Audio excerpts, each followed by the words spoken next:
This week in movie news, we have our top guilty movie pleasures of 2015, a possible Black Panther director, and DiCaprio getting raped by a bear?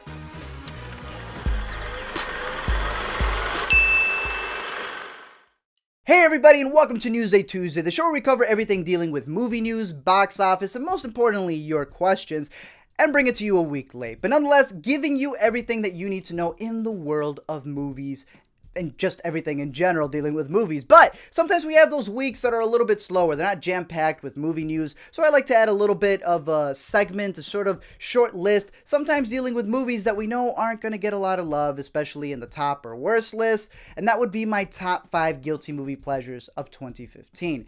If you don't know what a guilty movie pleasure is, pretty much it's those movies that weren't received well by critics or, the world, or they didn't do well at the box office. People don't really like those movies, or you're embarrassed to say you like them, or your friends make fun of you because you want the Blu-ray Steelbook combo pack. Nonetheless, here are my top 5, starting with the 5th one, which is The Loft, a movie that was remade not once, not twice, but I believe 3 times. This would have been the 3rd time it was remade. It was originally, I think, a Swedish film, but it carries the same director and even one of the same actors from the original. It's practically the same story for the 3rd time, but I enjoyed it. It was my first time seeing it, and I know a lot of people dissed it, which was weird considering that it's almost the same as the original, and the original is critically acclaimed, but this one isn't. I'm not saying that it's a great movie. I'm just saying that I like the crime thriller aspect of it. When I saw it opening night, I thought it was one of those movies that you're just trying to figure out who did what, and I liked it. It's not great, but it is on Netflix, and you can make the decision for yourself. And number 4 is Unfriended, a movie that people saw and they're like, oh, it's a Blumhouse movie. It's found footage. Might not be good. It wasn't as bad as like The Gallows or anything else that was out this year dealing with horror and found footage, but nonetheless, I enjoyed it because I am a fan of found footage when it's done right. And I also am a person who deals a lot on Skype and Google Hangouts. So seeing this, it was like the worst scenario that someone can be in. Surprisingly though, the movie plays sort of like Saw, in where it's not just them getting like tormented, but they're psychologically being tormented, and where they actually are being put in these situations where they're playing a game against each other to figure out the secrets that they were holding against each other as well. And I thought it worked out very well.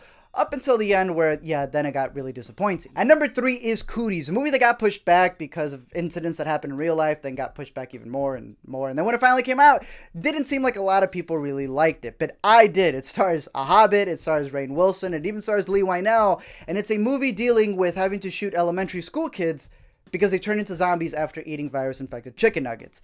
I thought it was hilarious. I thought it was funny. Does it end abruptly? Yes, but I would still say that it was one of my favorite guilty movie pleasures of 2015. And number 2 would be the movie that possibly is the most embarrassing for me to say, and that is The Duff. But I'm not that embarrassed because I love The Duff, and I would say definitely go check it out. However, wrapping it all up at number 1 is Fantastic for, I'm just kidding with you. It's Larry Gay, Renegade Male Flight Attendant. It's a movie that I'm pretty sure nobody saw, but if you're a fan of films such as The Naked Gun, or even the 2013 criminally underrated, which I know a lot of people didn't like, They Came Together, then you will love this movie. Does it make sense? No. Is it over the top? Yes. Is it crazy and full of puns? Yeah, but the best kind, and that's why Larry Gay is my favorite guilty movie pleasure, because it's not great, but I love it, of 2015. I'm curious your thoughts. Definitely let me know your favorite down below in the comment section. Maybe you have one that's more embarrassing or one that's more critically panned. If you like Pixels, it's okay. We'll discuss it and talk about it down below in the comment section. But now let's get into the movie news. There was a scoop talking about how Black Panther might have found its director in Ryan Coogler, the man who did Fruitvale Station.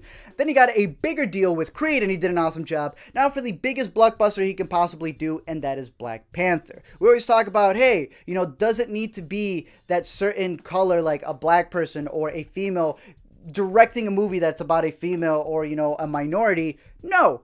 But Ryan Coogler is a phenomenal director regardless of what skin color he is, and that is some exciting news. Not only do we continue to hear things of my most anticipated Marvel movie, which is Doctor Strange, saying that it is going to be a mind trip movie, but now learning that Black Panther might get Ryan Coogler.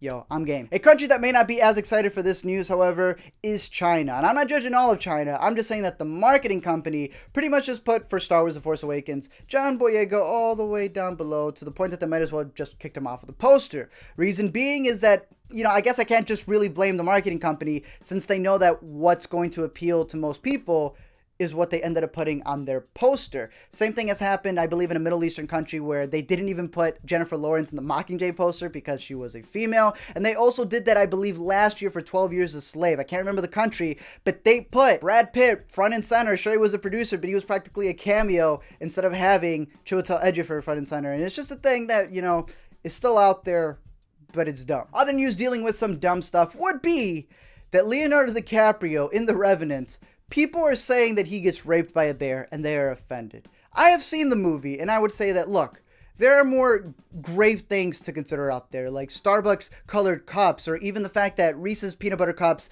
is not truly doing a Christmas decoration tree the way it should be. Those are things to complain about.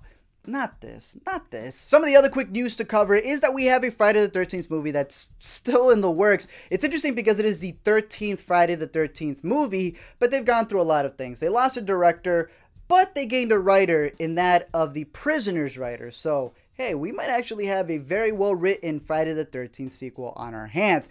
I'm sure he's going to want his name on it.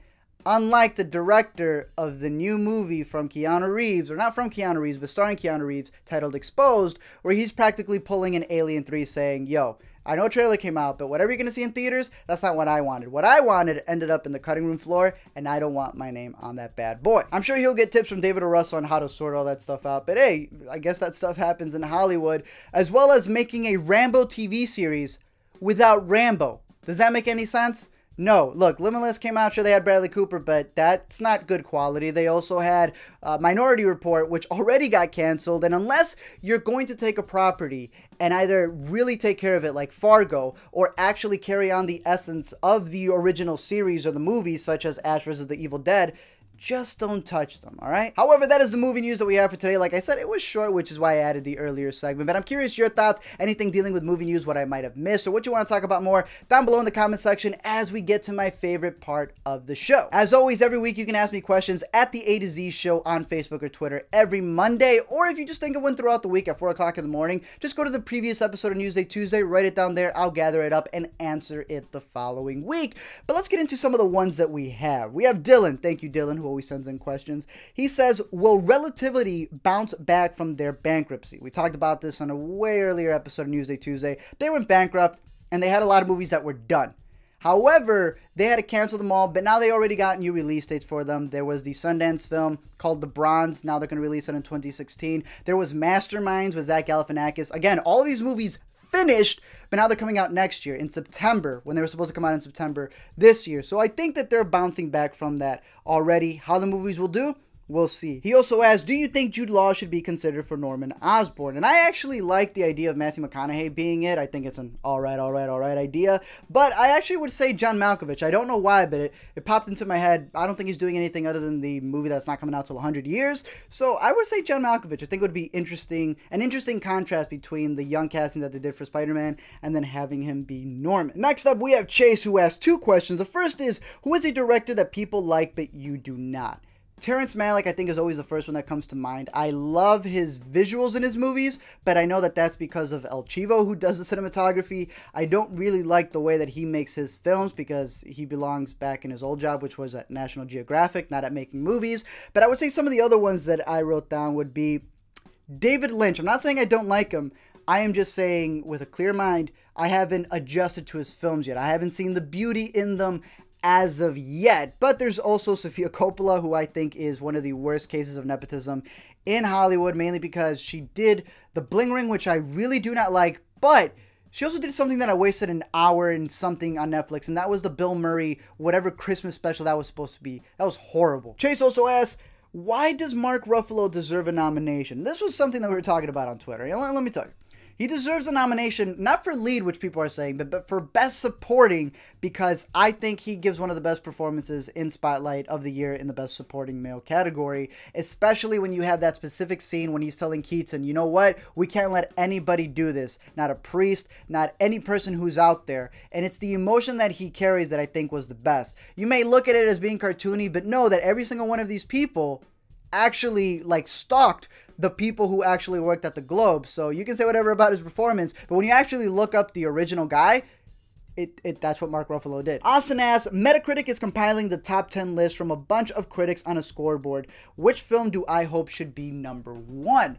Well, I would say that I've yet to see Carol, and that's one that's really been going up there, and I really want to see that movie. But so far, I think I really want Room. I'm pushing for Room to get on up there. One interesting thing that I did notice is that Metacritic is releasing, a lot of the people on Metacritic are releasing their lists before seeing a majority of movies. I don't mean like a majority, but there are several. I know a lot of them have not seen Joy because there's not reviews for them from them, and they also haven't seen Star Wars. And I think that that really shows some of these critics as being like, I'm a critic, I'm already judging those movies.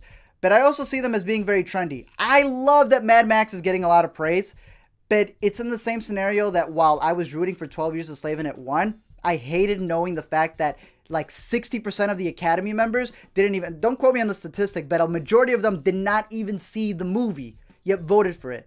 Mad Max, I feel, is that one thing where they're like, is every other critic saying that Mad Max can be cool? Are we allowed to say it's cool? Okay, we're going to say it's cool. And I find, and it's not just because I'm rooting for Creed, but Creed is very identical to Fruitvale Station in many ways that I'll describe later, and I have described, but they're not giving that love because it's a Rocky movie, and I guess critics aren't allowed to love it that much, but it's very reminiscent of his Fruitvale Station script, just as a blockbuster.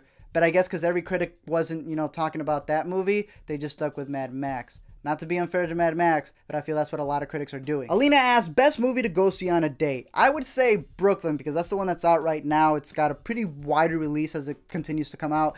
And I would say that movie because not only is it a great movie to go watch, but it's also a great romance, and it's something that you don't really find that often, especially as we get closer to the Oscars. I think it should be nominated for Oscars, and I know it's a great romance movie because I went to go see it with you, Alina. Ian asks, the Oscar shortlist for Best Documentary Feature came out. Any good documentaries you've seen that came out this year? I've yet to see Best of Enemies or also Where to Invade or 3.5 Minutes, but I will say that Amy and Going Clear are superb documentaries that should be checked out. However, those were the questions that you guys submitted. Again, as always, at the A to Z Show on Facebook and Twitter every Monday, or if you think of one throughout the week, down below in the previous video, and I'll talk about them the following week. But to wrap up the show, let's look at the box office and what to look forward this upcoming week. In terms of the movies that came out last week, nothing pretty much changed, so I'm just posting up the screenshot showing that Krampus made a little bit of a dent. Hunger Games didn't make as much, but that was really the only difference. Chirac did come in at number 13, I believe, which is cool for it. I know